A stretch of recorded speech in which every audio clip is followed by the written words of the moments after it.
And welcome back to 13 News Weekend. It's time to talk to Naoma, and I was talking to you about our own Facebook page earlier, a couple little things of the timeline, and how appropriate, because Naoma is here to talk that very subject. Yeah. Believe it or not, people still have a lot of questions about Facebook. Oh, I believe even it. Not everyone is on Facebook yet. So I had a couple emails and actually a phone call last week saying that they were being transitioned over to the new Facebook timeline. And they were asking, you know, how do I get around this? And maybe one lady was really frustrated. She wanted to delete her account. So you don't have to get frustrated with it. There's a lot of cool features about timeline. You just have to kind of get used to it. Now, you can feature your photos, links, and statuses. When you click on your status update, to the right-hand corner, there's a place where you can highlight it, which means it'll make the post bigger, more up front and on top. So, like, here's an example of how I highlighted that photo, that little star you can do. And then there's a pencil to the right of that where you can edit the date, add a location. If you were at a certain location like WVEC, you can do that.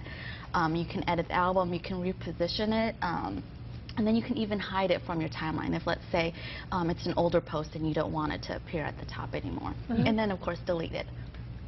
No, and that's because there was a lot of angst with the timeline. I mean, because, you know, and some people, you know, kind of hung on as long as they could, and then, you know, Facebook, you know, did it for you. So I guess it's important to highlight those advantages rather than, I mean, you just kind of have to get through it. And there's a lot of privacy issues that people aren't aware of. You can also create lists of your friends and group them together, so you can share certain status or photos with just certain groups of people that you want to share it with it.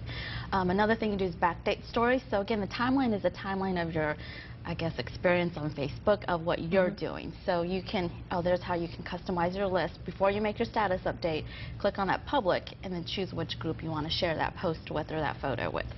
I do have a question. Sure. At some point, doesn't that, it almost becomes like homework or something? Like you start to, no, seriously, I mean, where you start to feel like you're spending an inordinate amount of time, perhaps. Yeah, you kind of have to monitor your time and kind of control that a little bit. But a good thing about also I want to mention is the Facebook cover photos, which is that main photo that you see when you log in or to someone's timeline, like that one. Right. You cannot include, I see a lot of people including their phone number, their website URL, or click like.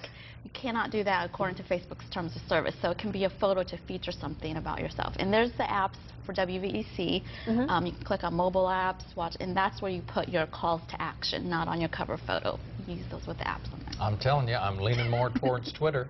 I'm drifting from Facebook. I'm tweeting more than ever.